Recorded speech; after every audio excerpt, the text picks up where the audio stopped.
Hi friends, welcome to the second episode of the Traveling Annotated book series. The first book that I read in the series was called In an Instant, and I don't have that book with me right now. I sent it along to the next reader in this little group that I'm doing this. But if you don't know, we are reading these books as a group. There are 4 of us, and we read it, annotate it, and move it along in the group. So I am currently reading Lightlark. This was another group member's pick, and I love it. I'm so glad that I'm reading this book. I probably would not have picked this up otherwise, at least not for a while. This has kind of been on my radar, but not very in the forefront. Guys, when I tell you that this is what I want in a fantasy book, I'm halfway through, I'm loving it. I can't ask for anything more. I'm so happy.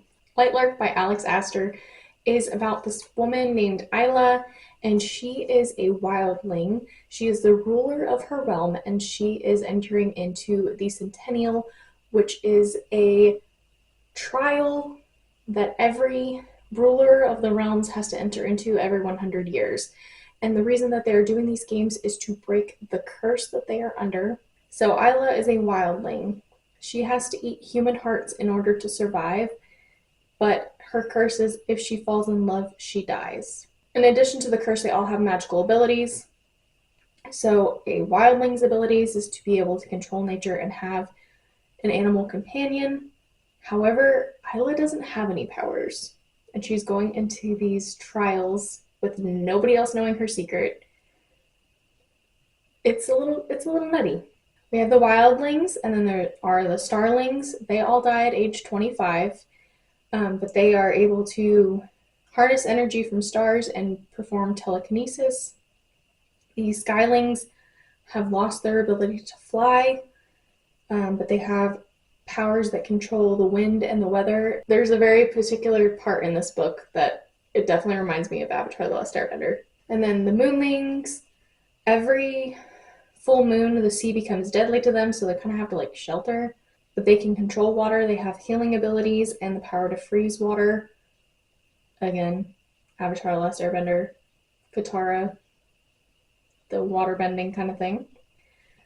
Sunlings, they will burn in the sunlight, and they control fire, light, and heat.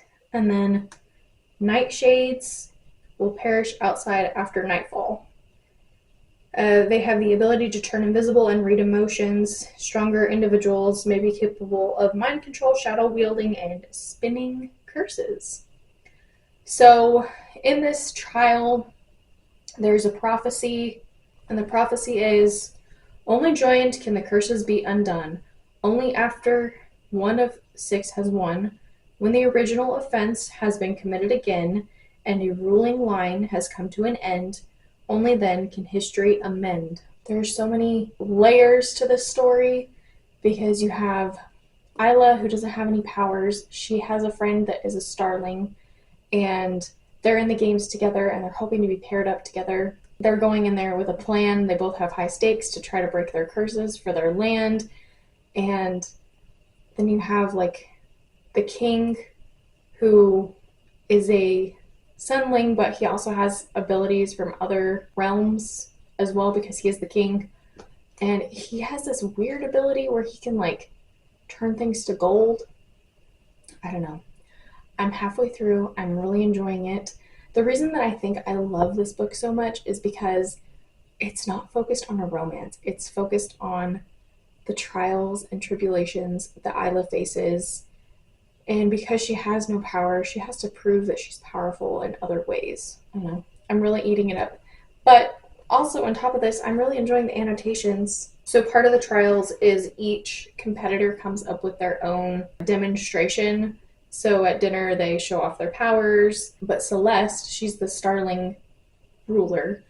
Her thing is a mirror, and you touch the mirror, and it shows you your greatest fears, and the fastest one to get over that fear is the winner of the trial. I just thought it was so fun that the previous reader drew a mirror and wrote on there fears. So she drew this spiders and dark, and I drew a little spider.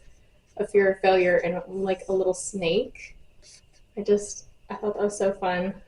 So I'm just having a really good time reading this. And honestly, like, I really wish that I had thought to like ask questions halfway through my reading, and I'm really enjoying it. I highly recommend this doing with your friends. Like, I'm in this group of women and we know each other like on a basic level, but I'm glad that I'm getting a chance to know them a little bit better. Just kind of like reading these books with them. It's crazy. It's crazy to think about it.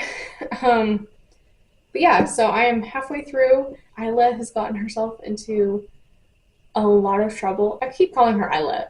The audiobook says Isla, spelled like isle, like an island, but with an A. So I keep calling her Isla. It's Isla. There's just so many complex layers to this story, and I cannot wait to uncover all of them.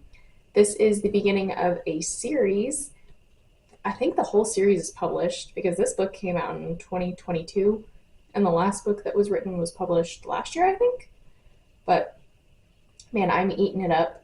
I'm really hoping to finish this by the end of the day. Like I said, I'm about halfway through. I think I have like 3 hours left in the audiobook, so I should be able to get through it. It does take a little bit longer when annotating because I have to like pause the audiobook and kind of underline and write my thoughts and opinions out, but I'm really, really enjoying this book. I feel like there's kind of like romantic undertones, but she can't fall in love because she'll die. So really, how much romance can there be if the main character can die if she falls in love? Anyway, I'll check in after I finish and let you know what my final thoughts and opinions are. Okay, bye.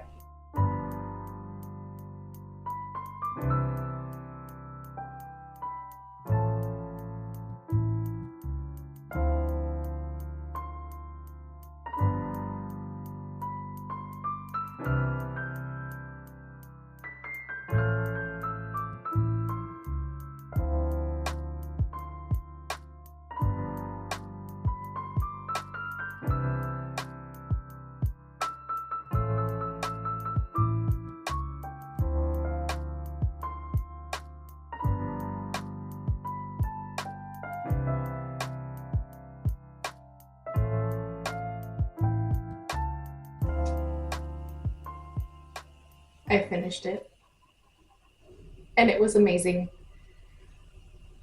This is everything I want in a fantasy book. There's magic, people with superpowers, trials, betrayal, a good slow burn romance, like not this insta love stuff that overtakes the plot line. Like, this was so good. This was so good. I don't know why this isn't higher on Goodreads, but I am so glad that I read this. Thank you to the one in my book club that picked this out because, oh my God, this was just so good. She loved it too. So at the very end of our books, we write like our thoughts and opinions on it. So let me tell you what she wrote. She said, "Hi, I hope you guys enjoyed the book I chose. Will you please take a moment to rate it below? Thank you." And she gave it 5 stars. She said, "I absolutely love this book from beginning to end. I love fantasy books and cannot wait to read the next book in the series." I wrote, "OMG, I loved this book. There were so many layers, betrayals, and it's exactly what I want in a fantasy. I cannot wait to read the rest." This left on a cliffhanger, and I think that she did it perfectly because earlier on in the story, you're kind of introduced to like this locked vault, and our main character, Isla, tries to find a key, and at the very end, she finally finds something that fits the lock, and it ends with her opening this vault to the next book. And honestly, I don't even know what's going to happen in the next book. There's so many different ways that the storyline can go. Yeah, it's so good. Honestly, I did see one of the betrayals coming, but like it wasn't super obvious. So if you're not looking for those kinds of clues, you probably wouldn't see it coming. But man, it was so good. It was so good, guys. And the lady that sent this to me is so funny. The chapter's name is Poison, and then she drew the poison bottle from Cusco's, or from Emperor's New Groove with the llama. I thought it was hilarious. I turned that page and I just started cackling because it just made me laugh so hard. It was so good.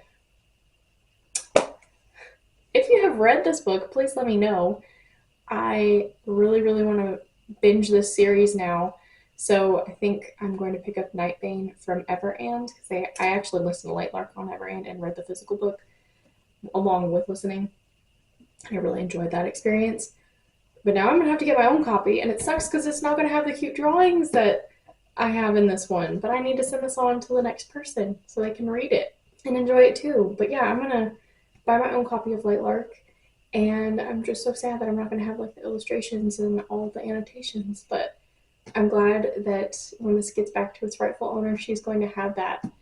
And I can't wait to get my book back. My book was in an instant, and I'm excited to see what the other people thought about it. So far the series has been a lot of fun annotating these books, and I'm just excited to see which book I get next because I have no idea what it's going to be. I think this one, the next one that's coming to me, was picked by the leader of the book club, and she's really into thrillers. So we'll see. We'll see what I'm gonna read next. But yeah, this book was so good, guys. It was so good. Yeah, that's all I needed to say. Thank you guys so much for watching. If you're still hanging out with me, let me know in the comments down below if you've read this book and if you enjoyed this book as much as I did, or if you would want to read this book. Or if you don't know what to comment down a flower emoji because flower and nature, there's a lot of that in this book. And it's a huge theme in this book. So comment down below. Subscribe if you want to see more content from me. I post a new video every week. And I will see you guys soon in a new video. Happy reading. So, hold on. Let me start over. Let me do an introduction here. Okay. Draw on a blank.